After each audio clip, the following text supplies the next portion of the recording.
جونجا تيفي. إذا أعجبك الفيديو فلا تنسى الاشتراك في قناة جونجا تيفي. جونجا تيفي. السلام عليكم ورحمة الله وبركاته. الحمد لله رب العالمين والصلاة والسلام على رسول الله صلى الله عليه wasallam. Ndugu zangu katika imani, nawaletea darsa fupi ambalo litatujenga katika mafundisho ya Uislamu. Leo tulikuwa Mwenge katika ufunguzi wa msikiti wa Sheikh Mwelekwa, lakini mimi nawaletea kitu muhimu sana. Unajua, hii kufungua misikiti ni katika asili. Bwana Mtume Muhammad sallallahu alaihi wasallam pale alipotoka Maka kwenda Madina, kuna sehemu moja alifika inaitwa Quba. Pale Bwana Mtume alipofika aliasisi pale kituo ambacho kinaitwa Masjid Quba. Asema Allah tabaraka wa taala, la masjidun usisa ala taqwa.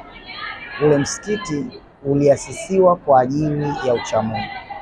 Ndugu zangu katika imani, kwa hiyo Allah tabaraka wa taala aliusifia ule msikiti kwa maneno yake mwenyewe Allah tabaraka wa taala, na akabainisha kwamba msikiti ule ulijengwa kwa ajili ya uchamungu. Hii misikiti unayoiona inaasisiwa, inafunguliwa, ni sehemu ya ibada ambayo inawajenga Waislamu wote na inawaunganisha Waislamu wote kuwa ni kitu kimoja. Kwa hiyo ndugu zangu katika imani, ikiwa mtu amekabidhiwa jukumu kubwa kama hili la kuongoza umma, basi atambue kwamba ana jukumu la kuwa mcha Mungu kwa ajili ya kuwaweka sawa sehemu moja. Siku zote tunasema ucha Mungu ni kitu ambacho kinahitajia process kidogo. Kwa hiyo ndugu zangu katika imani, Allah tabaraka wa taala atuwafikishe kwanza wote tuwe wacha Mungu, kwa sababu ukiangalia taarifu yenyewe ya ucha Mungu inaonyesha ni kitu ambacho kinaweka mawasiliano kati ya Allah na mja. Sema attaqwa sirrun baina al-abdi wa rabb. Ucha Mungu ni jambo la siri kati ya mja na Allah tabaraka wa taala. Ikiwa ni jambo la siri ambalo linamuunganisha mwanadamu na Allah tabaraka wa taala, ni jambo ambalo linahitaji sana akili, ni jambo ambalo linahitaji sana tawfik, ni jambo ambalo linahitaji sana ucha Mungu.